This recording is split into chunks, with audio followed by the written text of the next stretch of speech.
Good to see him, and Brad, appreciate your help. I'd like to turn it over. Appreciate it. Thanks. Hi, morning, everybody. Morning.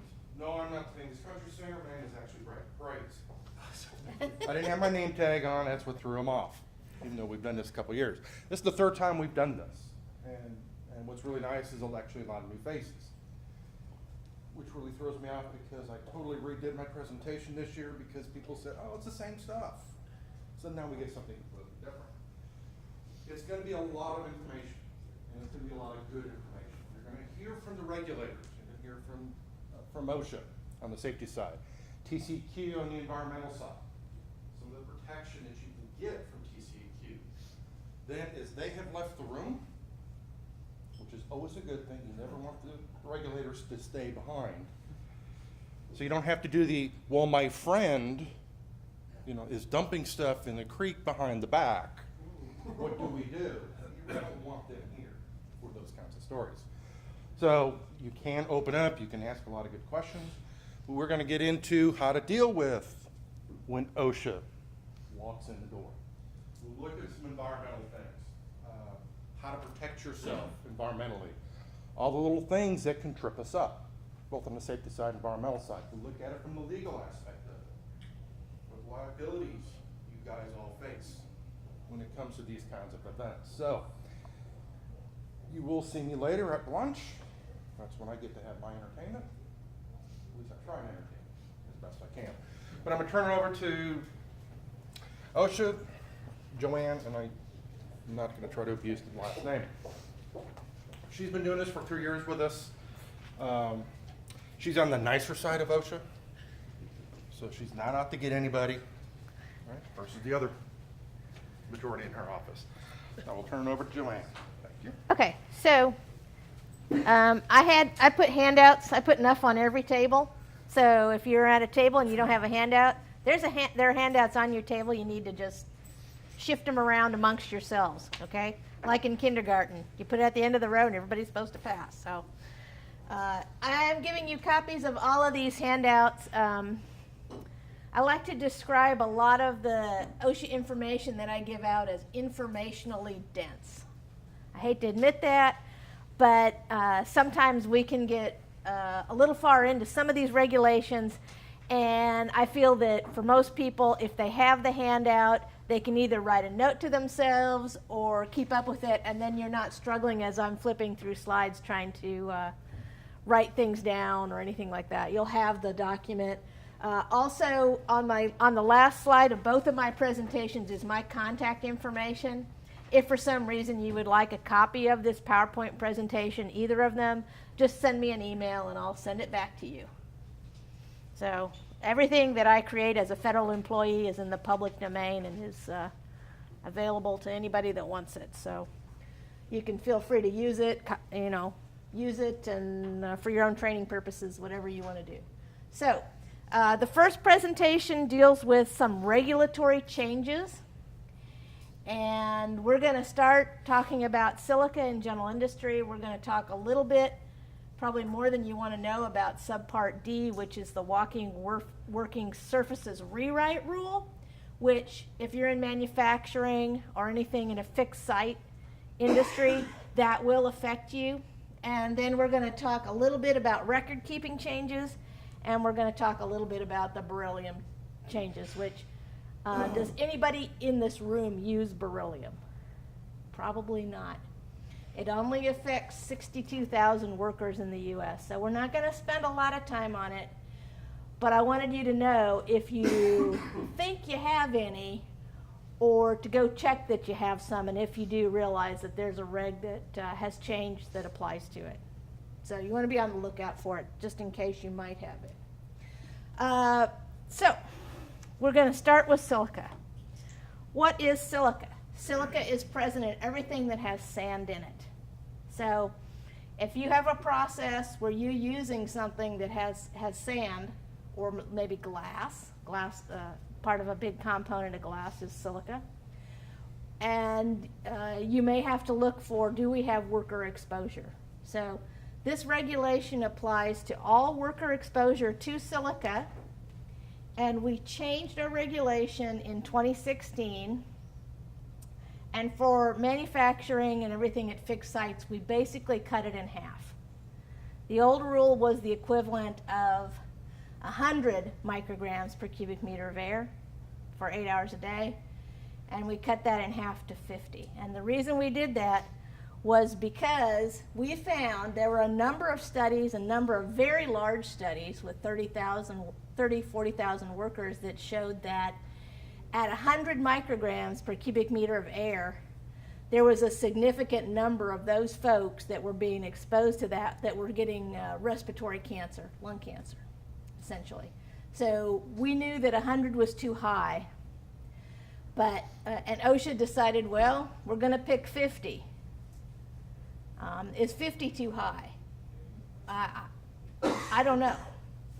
But as time goes on, if we find that there are still studies and we find that people are still having this risk at 50, OSHA might have to rethink it, like everything else. So, but we cut it in half to 50, and we're hoping that's a safe level.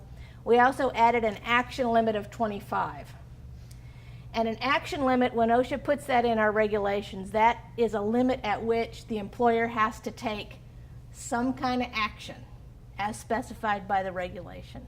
So we'll talk a little bit about the action limit and how that figures in, but just realize if you have silica in some process and you do an air sample and you get less than 25 micrograms per cubic meter of air for 8 hours a day, then what you have to do under this rule is pretty limited. Okay, so let's all hope that when you sample you get less than 25. Okay, these are the sections of the rule. Just sort of, we're not going to talk about all of these in great detail. We're going to kind of hit the highlights because we're talking about 3 or 4 regulations here, and I don't want to get too far bogged into any of them. But just realize we are regulating silica as a cancer-causing agent. Okay, so that's what OSHA has been. That's how we decided to do it. So, like all of our substance-specific standards that OSHA has, for the most part, what we're doing is we're saying first you have to figure out what is your worker exposure. How much do you have? In other words, do an air sample. Based on the air sample, the regulation is going to tell you what you have to do next. If you're over 50, we're going to say, well, you better do some engineering controls to get less than 50. You know, so exposures. It covers all the exposures. This red covers you if you get any exposure over 25. If you get under 25, pretty much what you have to keep up with are the housekeeping provisions, which say you can't blow the dust around with compressed air, and you can't do dry sweeping. So you can either use wet methods or you can use like a HEPA vac. And the other thing is you do have to inform workers under the HAZCOM standard about the hazards of silica and cover that in your HAZCOM program. So let's hoping you're less than 25. They do allow you what's called the performance option. And let's say you have a process and you're using a particular product and the manufacturer of that product has done extensive air sampling under all conditions of use, then what you can do is you can rely on their data if you can show that the circumstances of your use are the same. Okay, so the trick here is showing that their data applies to your situation. Okay, how you're using it, it closely resembles how they're using it and all the other conditions. Then you can rely on someone else's data, and that's called the performance option. Another way, which I have never actually seen this in practical use, is there might be a scenario where you do calculations. In other words, you figure out, well, this is how much we're using, this is what the maximum possible exposure could be, and you do calculations and you say we're going to be under. Okay? It's normally easier to just do an air sample than it is to do calculations because essentially, we had a whole class on that, on ventilation and industrial hygiene calculations, and it's not fun. So, but you can do that. Performance option, objective data, we just talked about that. That's using someone else's data, similar conditions of use. Scheduled monitoring. Okay, so let's say if you get less than 25 when you sample, you do your own air sample, then what OSHA says is you can discontinue sampling. You're basically once and done. If you get between 25 and 50 when you do your air sample, then the regulation says you're going to repeat it within 6 months. Because if you're between 25 and 50 as a time-weighted average, there is a chance that you could be over the permissible exposure limit of 50 at some point. So we want you to resample. If you're over the permissible exposure limit, you have to repeat the sampling within 3 months as you try to figure out what engineering controls you can implement to reduce the exposure, and as you're giving people respirators as an interim measure until you get it down. Okay? Sample analysis. What you need to realize here is not every lab in the U.S. is going to be able to analyze these samples. The samples are going to have to go to a lab that's participating in a round-robin quality assurance program for silica samples. So if you decide to do your own air samples and you're going to send them to a lab, that's one of the things that you would establish with the lab, that they're participating in that quality control process. And they have until June of this year to get it done. So they've been working on it, and there's some that are already qualified to do it, but not all of them. So, okay. Regulated areas. If you have an area of overexposure, then that becomes what OSHA calls a regulated area, and only those people that are working in that area should be allowed in that area. In other words, you shouldn't have people from other departments just kind of traipsing through there, because that's an area where there's some exposure. Meaning you're over the permissible exposure limit, and therefore you want to control entry into that particular work area and not expose more workers, just the people authorized to be in there. Okay? So you're going to post warning signs, and you're going to have respirators because you're over the 50. Hierarchy controls. We put this specifically in the regulation, but we said you can use whatever engineering controls. That would be perhaps ventilation, like local exhaust ventilation at the process. And then for some reason, if you have a process where you cannot get under the permissible exposure limit, for example, if you have a sandblasting process, okay, if you're sandblasting with sand, you will never get less than 50. Ever, because it's just always high. So the control with sandblasting is that they wear this air supplied hood. Okay, so that's the control for that. So we realize there in some scenarios it is infeasible to be less than 50, and in those cases you're going to have to use respiratory protection, possibly supplied air, depending on how high it is. But just realize that we do want you, if you have a process that can be controlled, that it is controlled. Okay, so this just shows what happens if you use a tool that has, for example, in this case, they're using water to control the dust as they're doing some surface polishing or grinding. So the tools that are out there are a lot of tools now.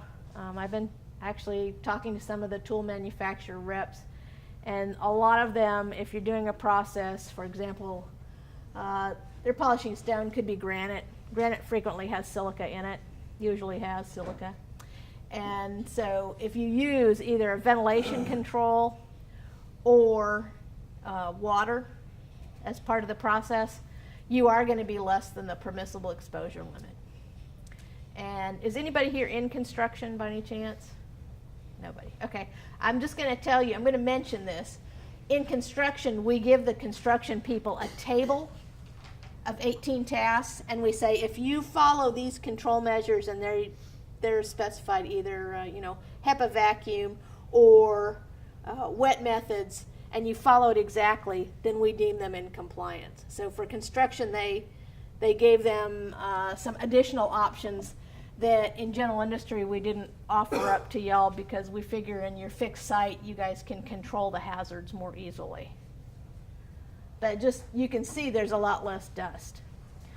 The tricky thing about silica is that you may see a visible cloud, but the particles of silica that are injurious that you can inhale and get in your lung are so small that they're part of basically the invisible fraction. So you can if you see the visible cloud, you realize there's going to be an invisible fraction also that's you can possibly inhale and is injurious. But if you use a wet method, you're going to suppress all the dust. Not just the visible fraction, but also part of the invisible fraction. And so usually you can get less than, you'll get less than 50 and you may get less than 25. Okay. Exposures, written exposure control plan. If you are over the permissible exposure limit of 50, you have to have a written exposure control plan that describes how are we going to get less than 50? How are we going to become into compliance? What controls are we going to use? How is it going to work? What kind of housekeeping measures are we going to use? In other words, you can't use compressed air and you can't dry sweep. So how are we going to clean up this dust, hazardous dust? So just realize there's a written plan requirement. Respiratory protection, if you have to have respirators, they have to conform with the respiratory protection standard.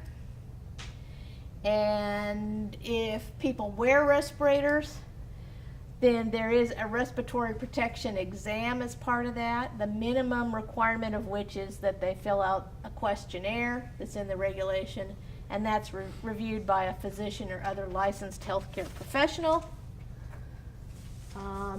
Housekeeping, as I said, no dry sweeping, no blowing off dust with compressed air, but you can use wet sweeping.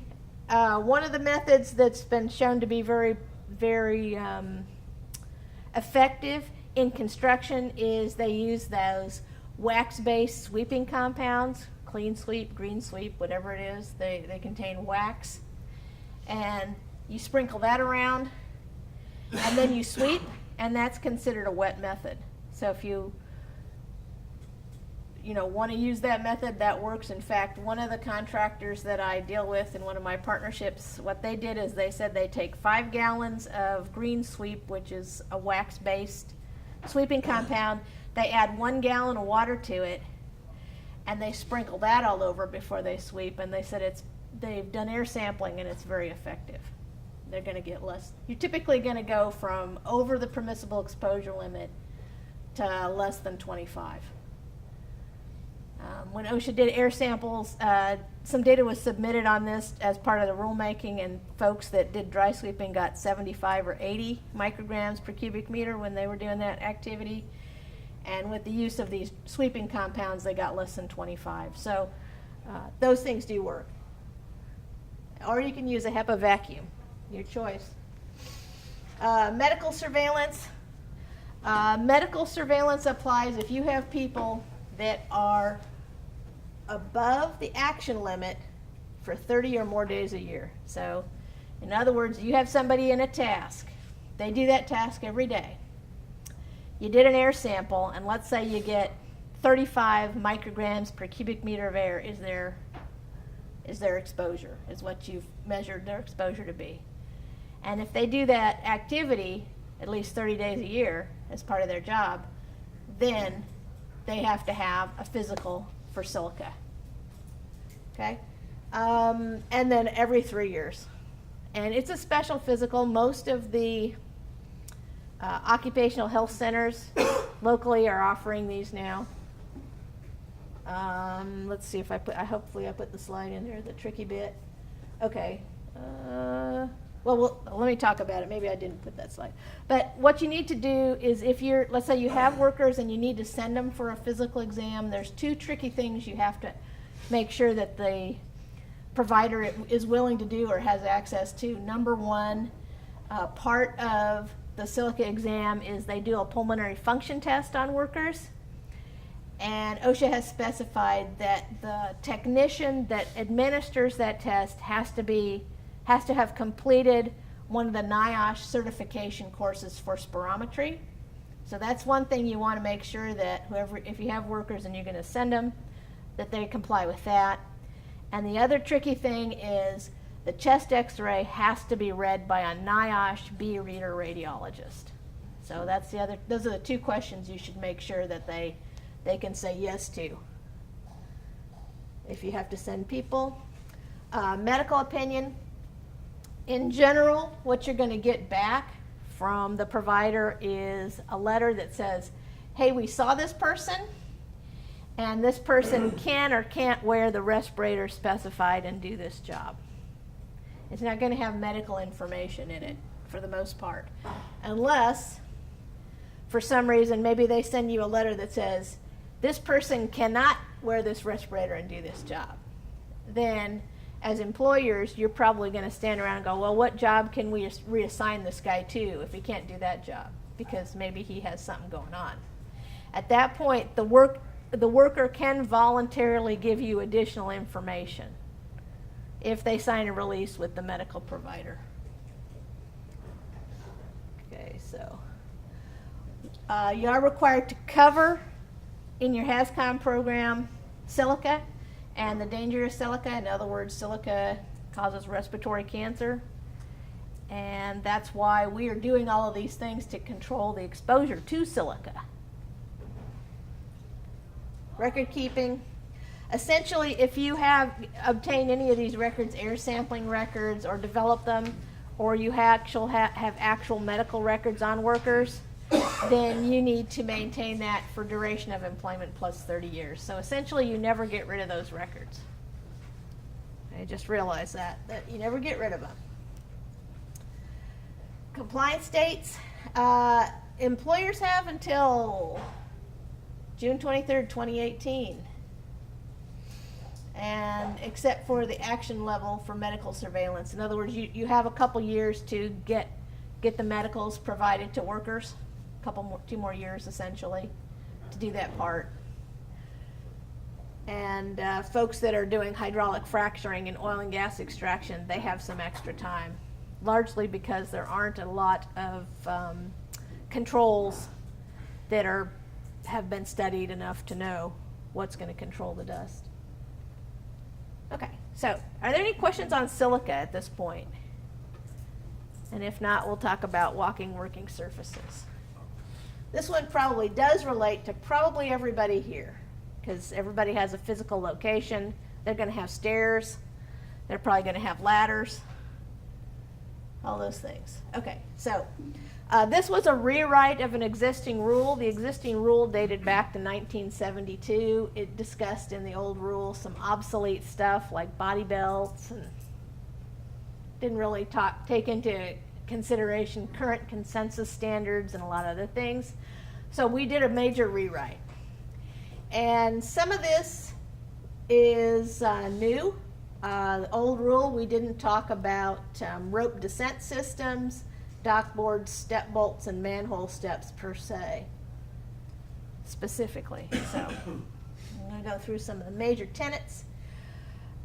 We did add some training requirements, and the training is largely for folks that are going to wear body harness, lanyards, those kind of things. That's mostly what you're intending to. Or, it's going to be going up and down fixed ladders and all that. But largely it has to do, the training requirements have to do with body harnesses and lanyards. Okay. General requirements. Essentially, the general requirements really didn't change very much. You still have to provide a place of employment that's dry, level, flat, free of trip hazards, things of that nature. So that really didn't change much. We did add that you routinely inspect, which means hopefully you walk your own facility and ensure that it is, in fact, the conditions are still the way you intend them to be, that something hasn't happened. Paragraph D, so you're going to inspect your walking working areas. And if you have to make repairs, they have to be done by a qualified person. And in an OSHA speak, a qualified person is someone that has extensive knowledge or has a degree or something like that. And the reason we put that in place is, let's say, as an example, you have a manufacturing facility and you decide you're going to put a little hut in your manufacturing facility for the managers to sit and perform their paperwork. Okay? So let's say you're gonna build this thing, and then at some point down the road, you want to make sure that building, that structure is structurally sound and can't collapse on them. So that would be a scenario where you don't want to just kind of tack something up any old which way. You want to make sure that it is properly done and adequate. It's not gonna, that it's structurally sound. So that's why we kind of put that in there. And let's say, but we're looking at the working surface should be equivalent if you have to make a repair to what was done there originally. So it's safe. Ladders. We do talk about fixed ladders, and essentially we talk about portable ladders as well and ladder stands. We were kind of thin on this area in the former rules, so we've just expanded that. We updated it, and they're now consistent with the current ANSI standards for this area. And we also added information on step bolts and manhole steps, which these are things like for the telephone pole climbers and stuff like that, telecommunications. Fortunately, most people don't have step bolts, which is good. Stairways. We do talk a little bit in the regulation about spiral stairs and alternating tread type stairs, ship stairs, and those kind of things. In general, you can't use those types of stairs unless it's infeasible to put in a proper stairway, is what OSHA's come down and said. Stair rail systems and guardrail systems. These are going to look a lot like what we have in construction. And essentially you're going to have a guardrail on your, if you have an exposed side on your stairway, that's at 42 inches plus or minus 3, just like in construction. And you're going to have a handrail below that at, I believe, 36. So, dock boards. We talk a little bit about dock boards, so just realize if you have dock boards, you want to check that section and make sure they comply, because we did add a few requirements. Largely it's adding those edges so that materials or your forklift has a bumper, so hopefully it can't just drive off if you have something like that that's maybe not guarded on either side as you're trying to load in and out of a truck, something like that. So just realize there's a few changes there if you have that. So anything put in service after a year ago, you're going to have a dock board edge. So we added that requirement. And you have to secure it if you have a portable dock board. In other words, something that's removable, and you add in there, and then you're going to unload. It should be secured, is what OSHA is saying, so that it can't become detached while you're unloading. And handholds for portable dock boards for safe handling. Scaffold systems. What we did essentially with scaffold systems is we pointed you back to the construction rule, and we said follow the construction rule for scaffolds. Okay, so if you have a scaffold for some reason, then you want to make sure that it is in conformance with the construction rule. We also added, and we're going to talk, I think there's a few on, I don't know how many slides I put in here on rope descent systems, but rope descent systems is OSHA speak for those window washer guys, right? The window washers come to your building and they're going to wash the windows. What this rule requires now is that as the building owner, you have to provide anchorages on the roof for those people that are certified to 5,000 pounds. So they have something safe to tie off to. Okay, so whenever you see, Building owner, but no tenant liability. it would be whoever owns the building. I mean, are you paying them to wash the windows, or is the building owner doing that? So it's payment, not ownership. Well, no, it's whoever owns it, really. It would be whoever owns the building, because changes to the building would have to go through them. I mean, Okay, so here you see some folks washing windows. It's a type of industrial rope system, and just realize that that's just kind of what it looks like. But you have to have a roof anchorage, and then if you're actually doing the window washing, there's obviously some additional requirements for support ropes, descent devices, chairs, and then you have to have an independent lifeline for those guys too. They're doing that work. Who uses a rope descent system? Here's a couple examples. If you're actually one of those folks doing rope descent system, a window washer company, OSHA says you can't have a rope descent system longer than 300 feet. And a lot of that has to do with the effects of wind on your rope descent system. If you wind up using one more than 300 feet, you have to show that it's infeasible to do it some other way. Okay. Okay, all the components of the system have to be rated at least 5,000 pounds. And they're also going to prohibit using that if there's hazardous weather conditions, like maybe today. There's a lot of wind out there today. Okay. Okay, everybody that uses one receives training. They have to come up with how are we going to rescue people if we have that issue.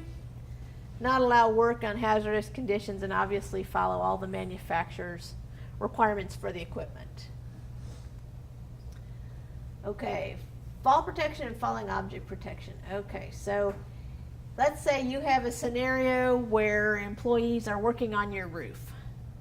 Okay, let's say you have a flat roof, and let's say the work is going to take them near the edge.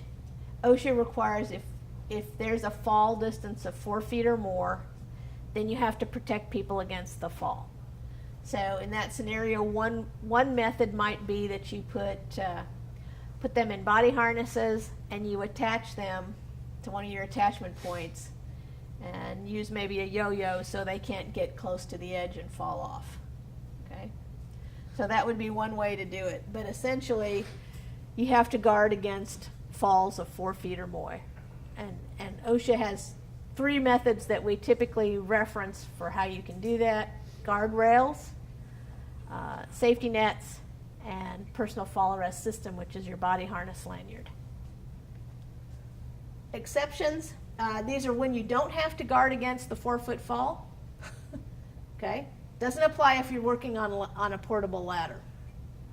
Okay, because that's a different regulation. Obviously, we have an exception for the perimeters of performance stages. I mean, it's pretty funny looking if you had a guardrail there. And then, for example, electrical power transmission and generation, that's covered by a different rule. So essentially, if it's covered under a different regulation, it's not going to be covered by the 4-foot rule. You're going to follow the other regulation. Means of guardrails. Just mention this, but essentially, the 3 means of protecting people from falls of 4 feet or more. OSHA is going to be looking for guardrails, possibly safety nets, or personal fall arrest system. But the idea here is you have to do something to keep people from falling. Most of the time in general industry, it's going to be guardrail systems. Is there a regulation on guardrail systems, like height?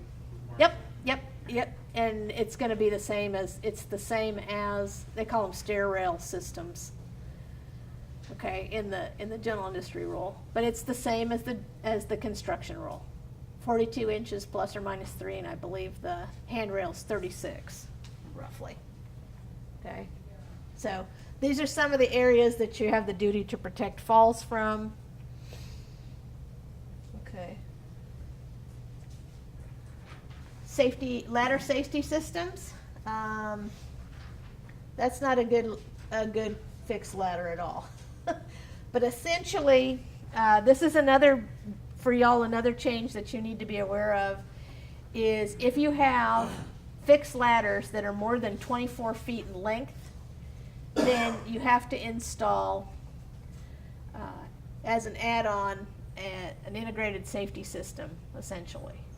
In other words, something where the guy is wearing, and it's like a wire cable that you're going to put next to the ladder, and the person will be wearing a body harness and a lanyard and be attached to that. So if they're climbing on this fixed ladder, if they slip, it's like a grab line. Basically, it stops them within 2 feet. Okay, so they can't slip off the ladder as they're climbing and fall. Okay, so that's something. We did say you can use cages and wells if you have those, but if you have any new ladders or you replace a ladder, then you're going to get one with an integrated ladder safety system.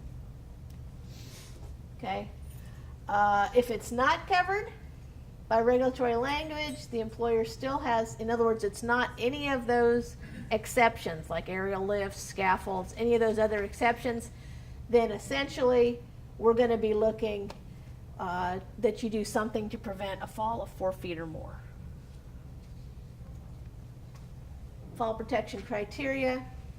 These are all, they do have some specifications. We do talk about stair rails. Designated areas is essentially going to be the same as a controlled access zone in construction, which is going to be an area where you're going to have people that are exposed to a fall hazard and you've determined it's infeasible to do anything for some reason.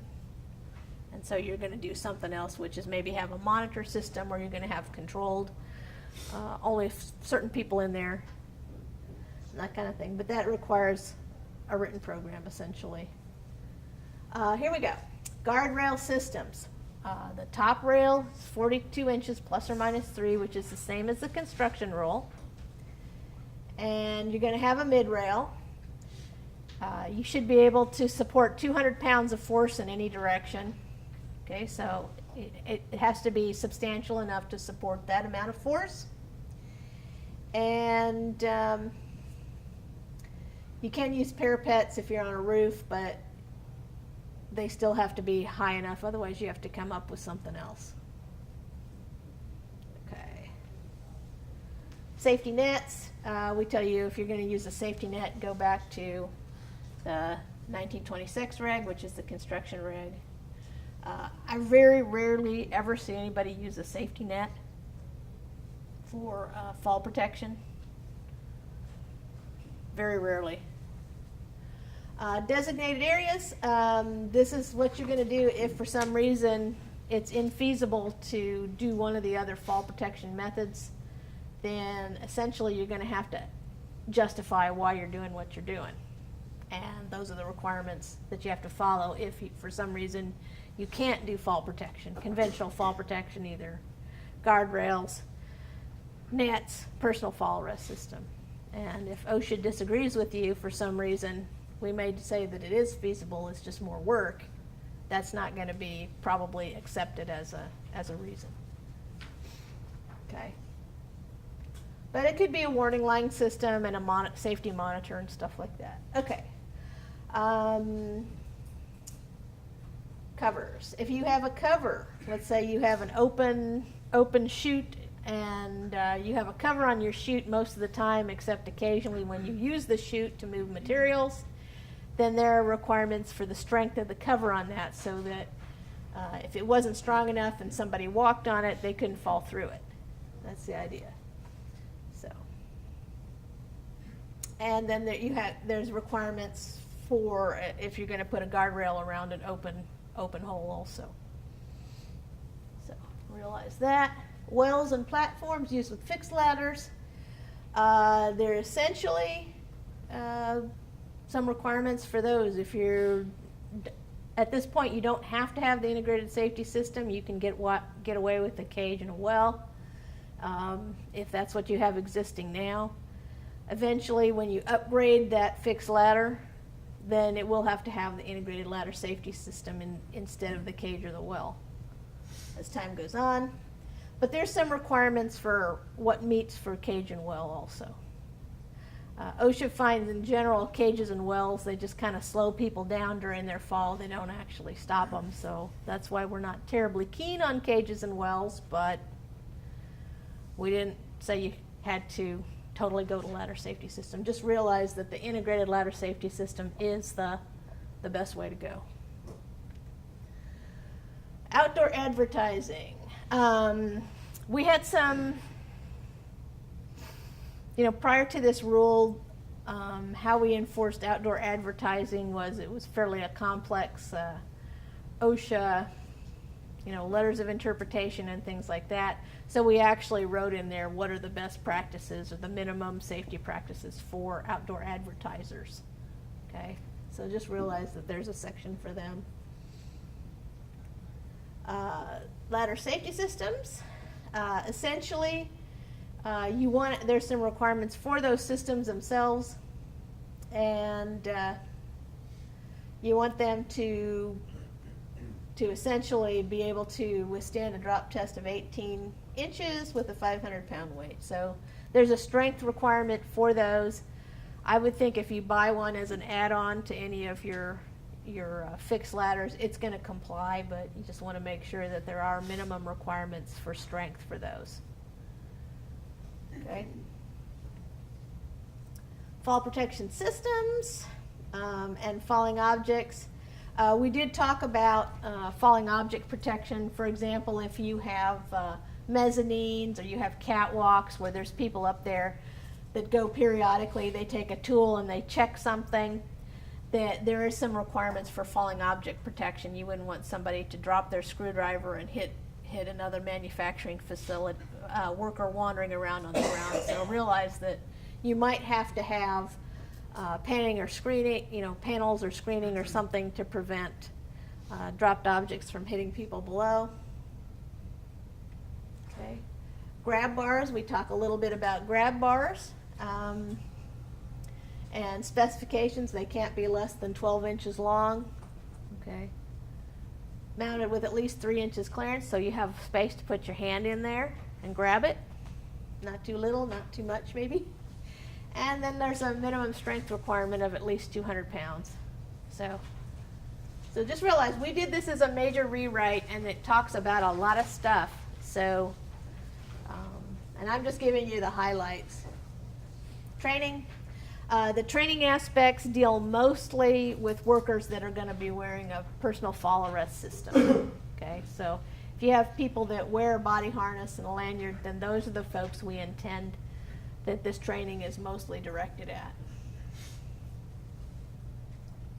Okay, revised standards for powered platforms. And these are some others that we actually added provisions for fall protection or fall hazard reduction to. So,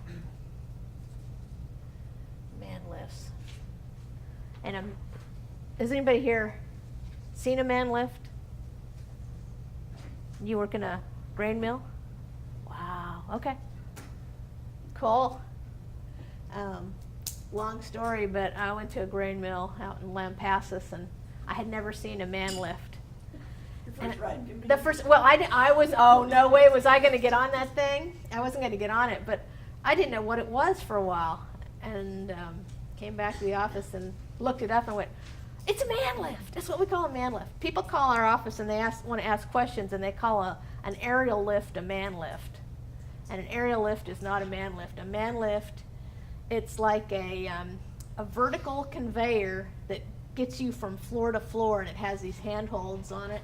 And you jump on, and then you ride up to the next floor and you hop off. So there's an open hole with this thing that's going like this, and you're like, wow. No, I was too I would never have gotten on it. I was too freaked. But I took the stairs.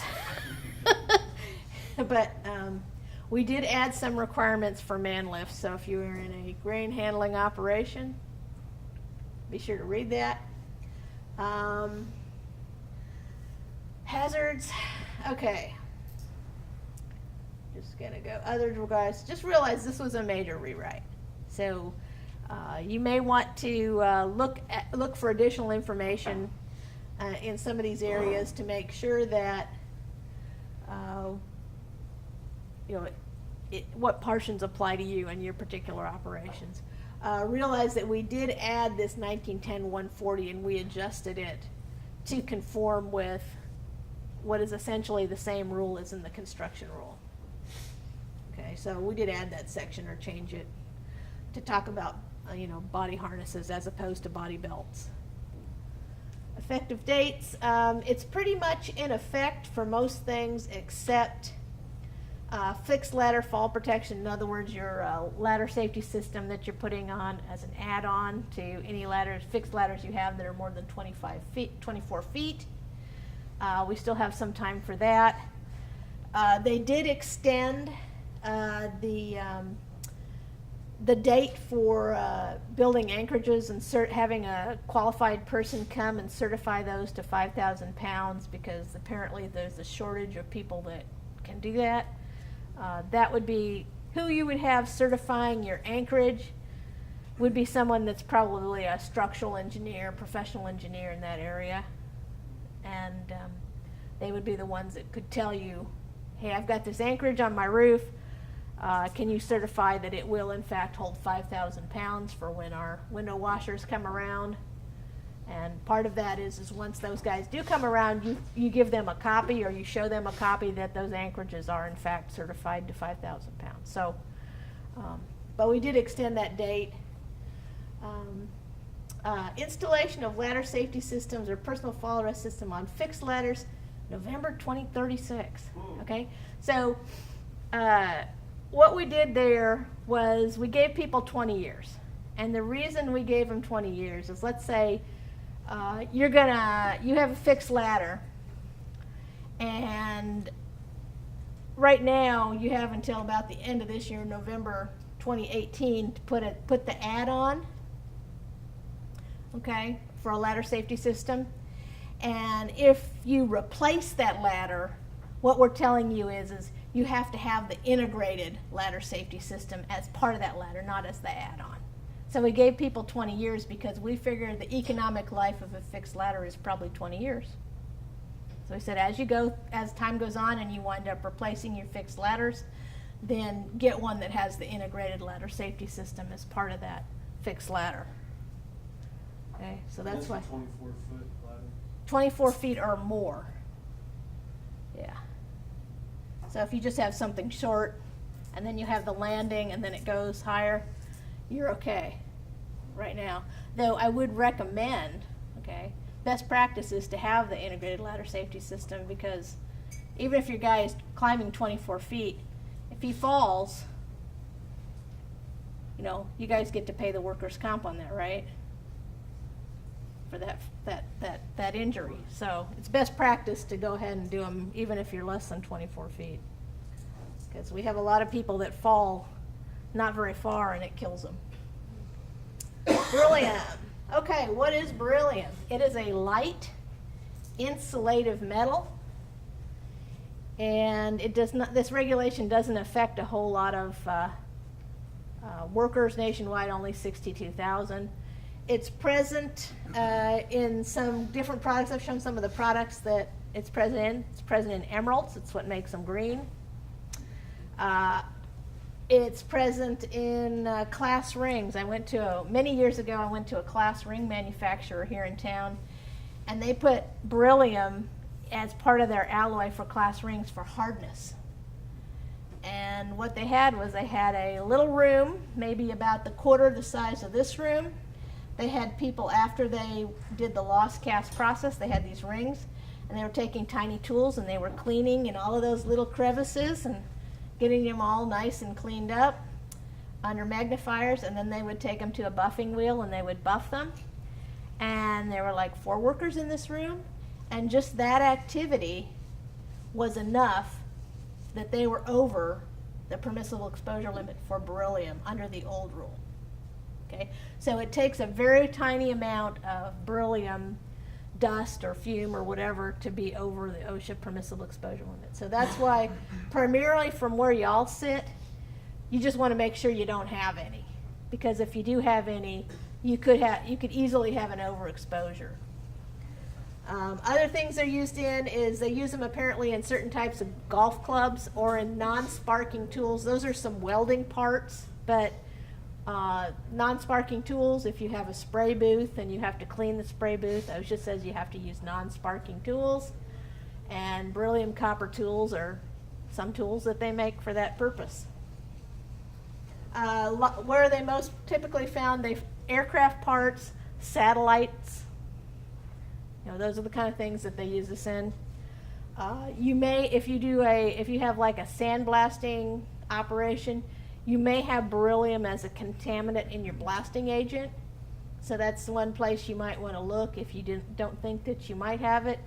You want to double check that you don't have it by looking at your blast agent.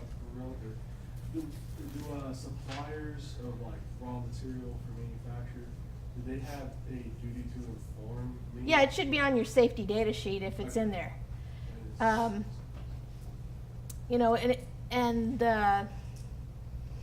Because it is so toxic and cancer causing and all of that, what you want to do is you just want to make sure you don't have it. But if they do have it, it should be on the safety data sheet for the most part. It's effective in general industry now. We do have a little bit, another month or so to implement some of the final provisions, but we changed the permissible exposure limit to 0.2 micrograms per cubic meter of air. Okay, and as we learned earlier, silica is what, 50? So 50.2. It's much smaller. We did add a short-term exposure limit of 2 micrograms per cubic meter of air, which is short-term excursion limit means you could have that exposure for 15 minutes in an 8-hour day. Okay. Products, some of the things that you want to look for if you're out there, if you happen to have certain specialty welding rods, you want to make sure those don't have beryllium. Aluminum ore, we lost our smelter in Rockdale, but aluminum ore has some trace amounts. Certain blasting agents may have it. And if you happen to use coal fly ash byproducts for some part of your process, you might want to check those. But it's something where you want to just look and make sure you don't have it. Look through your safety data sheets. What does it require? Essentially, we are also using our substance-specific standards blueprint for this, meaning if you have beryllium, then you're going to have to, number one, air sample.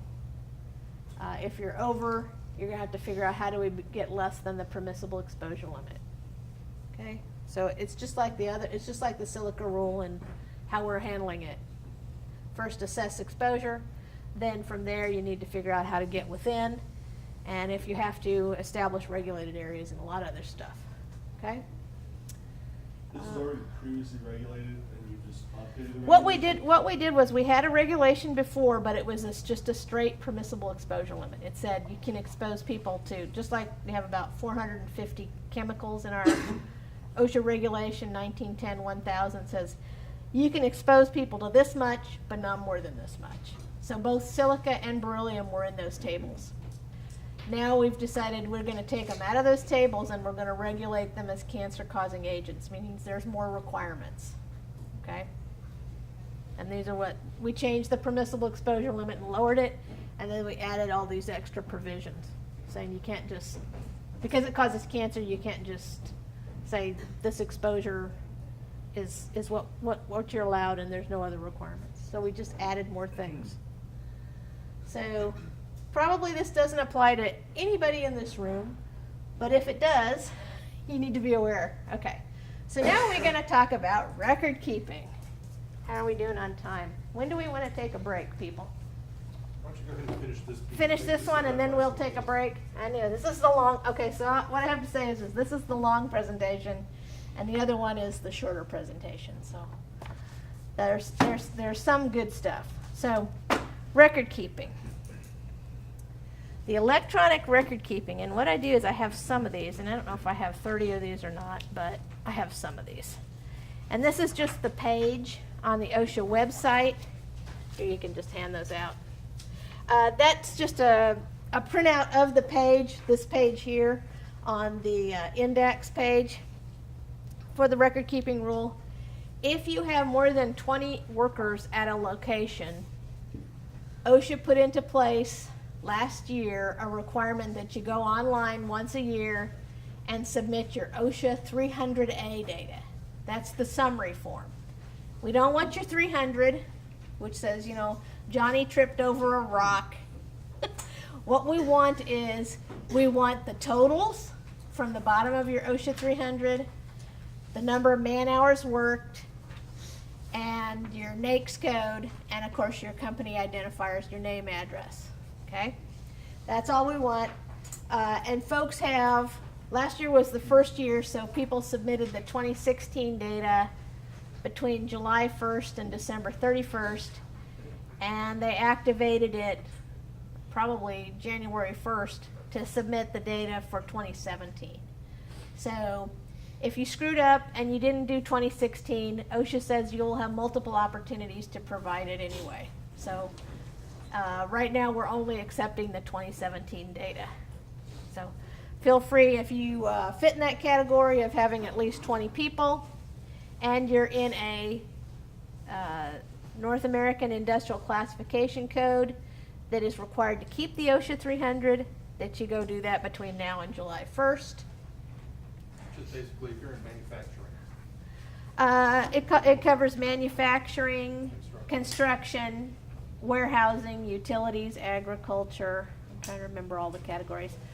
Utilities, wholesale trade. Everybody in this room. Maybe, but just realize that only about 20% of all employers are required to keep the OSHA 300. It's not everybody.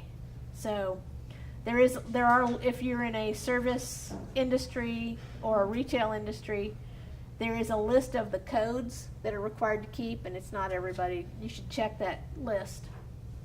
And I imagine if you try to enter it and you're not required to, it starts to pop up with warnings on the website. It says, hey, are you sure you really want to do this? So that's what I've been told. Okay. Also, this is the time of year where you post your OSHA 300A in the workplace for workers to see, and that runs from February 1st to April 30th. So if you have more than 10 employees and you are in manufacturing, then you're required to keep the 300 and you're required to post something for them to see. So it's not 20 in manufacturing, it's 10. So there's two different requirements. One is, are you required to maintain the OSHA 300? And that's for if you have more than 10 workers. So once you reach 11 at any point during the year, then you have to keep the 300, maintain it, and then post it from February 1st to April 30th. But the people that have to go and submit the online data, you have to have at least 20 at one location. Okay, that is also required to keep the 300. So there are different, for different regs, there's different rules. I hate to say that, but not everybody. So there's an exemption if you have fewer than 20 workers at a location. Okay. Severe injury reporting. If you are unfortunate enough to have a worker that has an amputation, loss of eye, or inpatient hospitalization of one or more workers, then you're required to call the closest OSHA office within 24 hours and report that. And so if you have a workplace fatality, those have to be reported within 8 hours. How to report, you can call the 1-800 number pretty much any time. If it's during business hours, they'll route you back to the right OSHA office.